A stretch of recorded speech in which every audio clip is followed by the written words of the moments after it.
Hey, what's going on, YouTube family?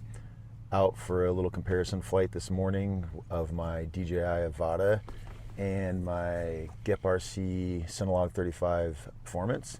Gonna just do a little bit of flying, try to do the same kind of flight for each one of them so I can do like a fair comparison and give you my impressions of both of them, hopefully the pros and the cons.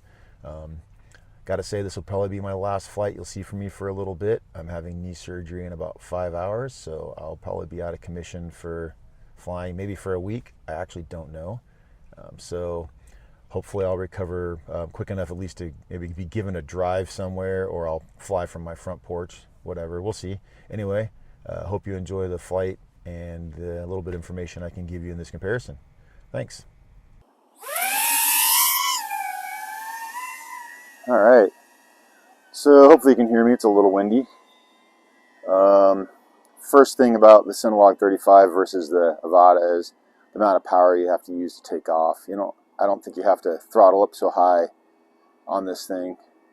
Oh, I'm just going across the field, get a little feel for it. I haven't flown this in a little while, and I haven't really used this new radio a whole lot. This is the TX 16S Max, I guess, Mark II. So yeah, anyway, just gonna cruise around a little bit, do what CineWhips are made for, I guess, even though this one's pretty big and fast. 6S.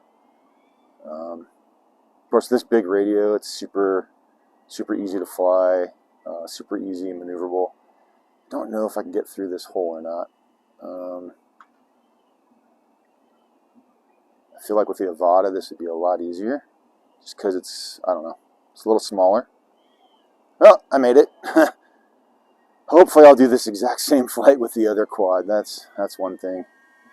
Remember which way to go. Go down along low here, behind all this concrete, to see if I get any breakup, which I don't. Oh, human being. Turn around. I got a dog. I don't want to scare the dog. Stay low. Look at that. No breakup at all, which you probably can't see, but I've got 4 bars on my DJI. That's really great on the feed. So let's do another little barrel rolls really fast, or rolls. Little front flip. I don't do a lot of freestyle with this, but anyway. Do a little yaw spin around this pole. Go up while I'm doing it.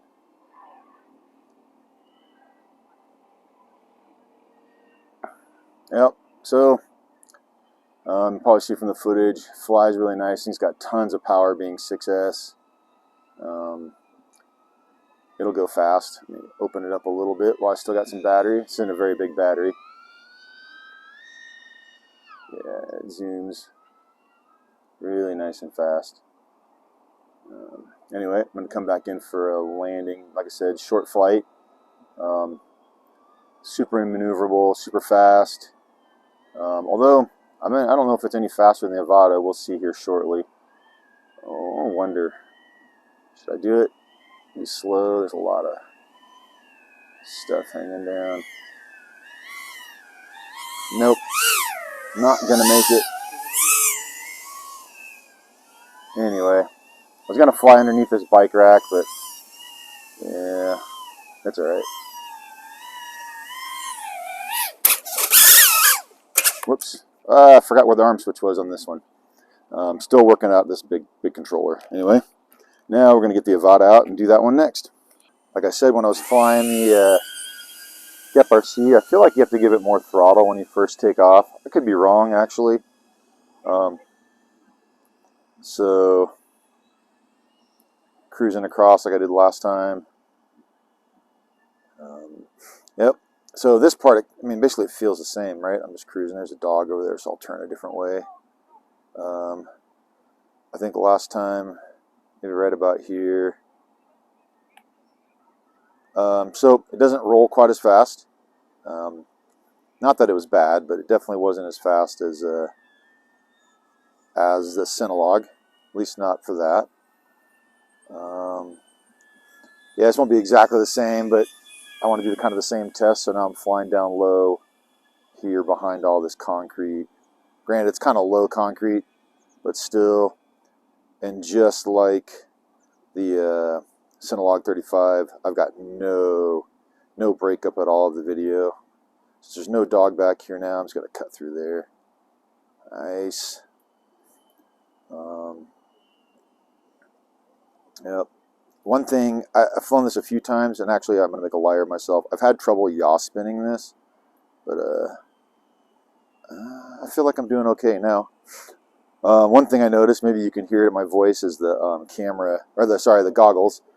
They do kind of make my the rest of my nose a little bit, make me sound like I'm stuffed up. I think I could adjust that. Yeah, let me just kind of cruise around a little bit. This will be a little different, like I said. I've never flipped this before. I've rolled it, but never flipped. So maybe I'll do that. I'm going to see if I can get through this same opening that I did with the CineLog35. I don't know why I wouldn't be able to. And I am in full manual mode. So I feel like that was easier. I mean, I could be wrong, but sure felt easier.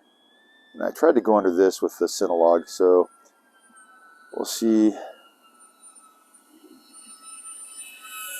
Yeah, I felt way more confident doing that with this. So what I will say is I feel like this is a little easier to control, maybe because it's not as twitchy, a little softer feeling. So I've never really done a flip. It flips fine. Like I said, like with the roll, it's a little slower. But man, this thing's nice. So now I'm going to do the same thing I did with the CineLog35. I'm just going to open it up, see how fast it goes. I already kind of know, but let me actually, one thing, because it's got a gimbal. Let me do that so I can see where the hell I'm going. Ooh, that was close. Oh, I'm all over the place.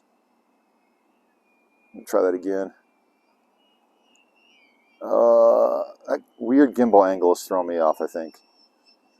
About 54 miles an hour. Gimbal. I had it up at like 50%. That was way too much. No wonder it's having trouble. Anyway, bring it in for a landing now. High wind velocity, yeah. It doesn't look like it from the flags, but I noticed the trees are really blowing hard. I have no idea what the wind speed is out today. So now, ooh, a little prop wash. Might not see it in the video. I don't know. Anyway, bringing it in for a landing. All right, well, I'm going to try to wrap this up kind of concisely, I hope. Maybe be a little clearer than when I was flying. So, short version is, I feel like the CineLog is way quicker, snappier, especially like in turns and flips, that kind of thing. I'm sure that's partly the 6S power. It's pretty amazing, even carrying a GoPro, it's a Hero 10 on here, so got a little bit of weight. Versus the Avata, which a little smoother flying, not quite as snappy like in a roll or a flip, but really controllable. I feel like it's just smoother. I had an easier time lining up, like flying underneath those bike racks and going through that hole in that little sculpture. Just felt a little more confident doing it. You know, maybe that's my skill set in the different kind of controllers. Like I said, I'm flying a fairly new to me radio, and it's bigger in my hands, and I'm still not quite used to it. So maybe it's that. Who knows? But yeah, so the short of it is they're both good FPV Cinewhoops. I think one's a little more cinematic-y, smooth flying, which would be the Avata, and I think the CineLog35 Performance can do that, but also with the word performance, I think you know, it's faster, quicker. I think if I was going to like chase a car or something, I'd probably pick the CineLog35 Performance. I think it'd do better on a twisty back road or just keeping up in general. Not that the Avata couldn't do it, but I think it'd probably be the better option if you're going to do something like that. Yeah, I'm really impressed with both of them actually. So anyway, hopefully that helps a little for somebody out there. And yeah, see you on the next flight. Like I said, knee surgery, so not sure when I'll get to fly again. Hopefully soon. Maybe I'll be able to fly in a few days. Who knows? Once the painkillers wear off and all that good stuff. Everybody be safe out there. Be good to each other, and see you soon. Thanks for watching.